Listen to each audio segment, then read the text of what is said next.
आज हमारे हाथ एक दिलचस्प प्रेजेंटेशन लगी है जो हमारे मन की छिपी हुई शक्ति यानी अवचेतन मन के बारे में है। हाँ। और दावा यह है कि हम अपनी जरूरतों की जिंदगी से निकलकर चाहतों की जिंदगी जी सकते हैं। बिल्कुल।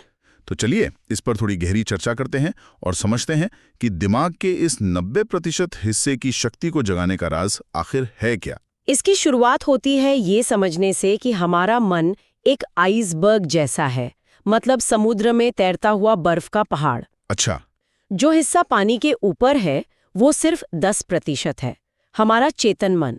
लेकिन असली शक्ति तो वो उस 90% हिस्से में है जो पानी के नीचे छिपा है, अवचेतन मन। 90%? ये तो बहुत ज्यादा है।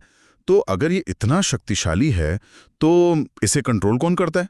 मतलब ये अपने आप काम करता है या हमारा कोई नियंत्रण है इस पर? हाँ, यहीं पर बॉस और वफादार नौकर का एक बड़ा दिलचस्प सिद्धांत आता है। वो क्या है? हमारा चेतन मन, वो 10% हिस्सा बॉस है, वो आदेश देता है।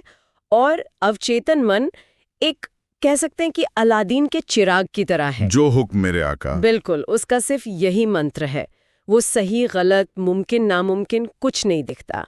वो बस बॉस के आदेश को हकीकत में बदलने के लिए पूरी कायनात से रास्ते जुटाने में लग जाता है।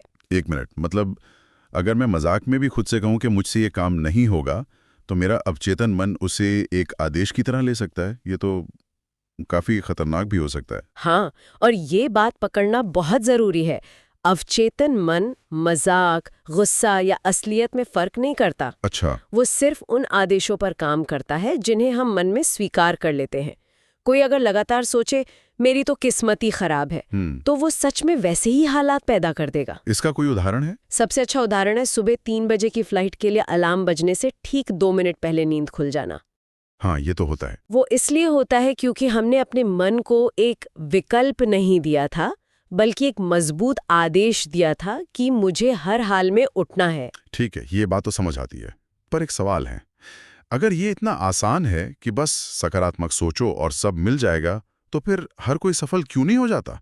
कहीं तो कोई पेच होगा इसमें। पेच ये है कि हम सही तरीके से आदेश देना नहीं जानते, और इसका पहला कदम है लक्ष्य का बिल्कुल साफ होना। साफ होना मतलब? इसमें 3 चीजें बहुत अहम हैं: स्पष्टता, एक डेडलाइन, और वो यथार्थवादी हो। अच्छा। सिर्फ मुझे एक घर चाहिए कहना काफी नहीं है। आपको साफ साफ बताना होगा कि घर कितना बड़ा, कहाँ और कैसा चाहिए, और सबसे जरूरी कब तक चाहिए। सही बात है, मंजिल का पता साफ होना ही चाहिए। लेकिन रोज की भाग दौड़ में उसे याद कैसे रखा जाए?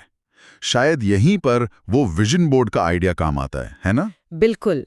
विजन बोर्ड यानी अपने सपनों की तस्वीरों को मोबाइल वॉलपेपर पर लगा लिया, या स्टडी टेबल के सामने, जहां वो दिन में 10-15 बार नजर आए। हाँ, और इसे करने का कोई खास समय भी होता है? हाँ, कहते हैं कि सुबह 3 से 5 बजे का जो ब्रह्म मुहूर्त होता है वो सबसे सही समय है। उस वक्त बाहरी दुनिया का शोर कम होता है और हमारा मन सबसे ज्यादा शांत और ग्रहणशील होता है। तो लक्ष्य साफ हो गया, विजन बोर्ड से उसे रोज याद भी कर लिया। अब इस प्रक्रिया को असल में ताकत देने के लिए क्या करना होगा? अब आता है सबसे अहम हिस्सा, विजुअलाइजेशन, यानी कल्पना करना। हाँ, लेकिन सिर्फ कल्पना नहीं, भविष्य को वर्तमान में महसूस करना। मैं ये करूंगा की बजाय मैं ये पा चुका हूं वाली भावना को महसूस करना। अच्छा, मतलब उस सफलता की खुशी, उसकी गंध, उसकी आवाजों को आज इसी पल में महसूस करना। एकदम सही, क्योंकि अवचेतन मन कल्पना और हकीकत में फर्क नहीं कर सकता। विराट कोहली का उदाहरण यही दिखाता है। कहते हैं कि वो मैच से एक रात पहले ही अपने दिमाग में पूरा मैच खेल चुके होते हैं। तो मैदान पर वो बस उसे दोहरा रहे होते हैं। बिल्कुल, उनके मन के लिए तो वो एक जीती हुई बाजी होती है। ये सब सुनने में तो बहुत रोमांचक है, पर कहीं ये कोई जादुई शॉर्टकट तो नहीं है? क्या कोई सिर्फ सोचकर और विजुअलाइज करके बिना कुछ किए अपनी मंजिल पा सकता है? नहीं, बिल्कुल नहीं। ये कोई जादू नहीं है, ये कर्मयोगियों का विज्ञान है। कर्मयोगियों का? हाँ, अवचेतन मन को सक्रिय करना गाड़ी के इंजन को स्टार्ट करने जैसा है। ये आपको जबरदस्त ताकत देगा, आपकी आदतें बदलेगा, आपको सुबह जल्दी उठने पर मजबूर करेगा, लेकिन गाड़ी तो आपको ही चलानी पड़ेगी। यानी इसके बाद कर्मों का तूफान पैदा करना होता है। सही पकड़ा। ये शक्ति आपको मेहनत करने की ऊर्जा देती है, ये मेहनत का विकल्प नहीं बनती। तो कुल मिलाकर बात यह है कि हमारे दिमाग में एक तरह का ऑटो पायलट सिस्टम है। हमारा काम है उसे साफ निर्देशों और सच्ची भावनाओं के साथ